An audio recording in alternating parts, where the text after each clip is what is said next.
This migrant shelter in Tucson, Arizona is one of 5 in a network in Pima County that has collectively served an estimated 180,000 asylum seekers over the last decade.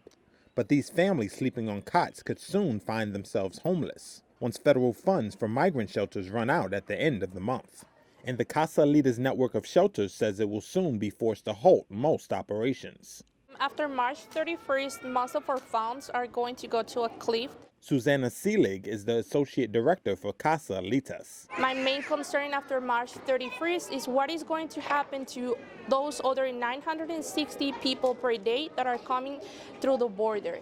Our daily average is about 1,000 people, but we have had days like in November where we received up to 1,800 people in just one day. At one of the Casa Alitas shelter sites last week, migrants rested on cots and received meals, clean clothes, toiletries, and assistance planning onward travel. Sarah Vasquez Gonzalez came with her husband and 3 of her 6 children from Chiapas, Mexico, where cartel violence has driven Mexican families to flee to the U.S. Lo que vivimos allá en Chiapas no es fácil porque What we experienced in Chiapas was not easy because 2 criminal organizations arrived and we saw shootings. My husband stayed there taking care of our things, and he would just hide behind the doors. My house was completely shot at. My mom lives in another area, and that's where we found refuge. Pima County estimated 400 to 1,000 migrants with nowhere to stay could start arriving daily in Tucson beginning in April.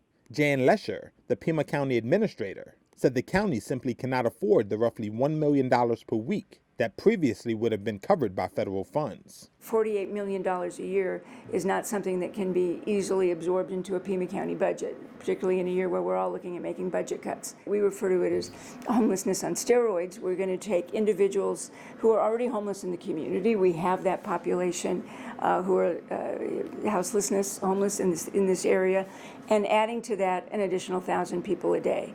Funding predicaments similar to Pima County's are playing out in other border regions and faraway cities like New York City, Chicago, and Denver that have received migrants. As in Tucson, local governments anticipate that without federal dollars, communities will face significantly more migrants living on their streets, putting a greater demand on police, hospitals, and sanitation services.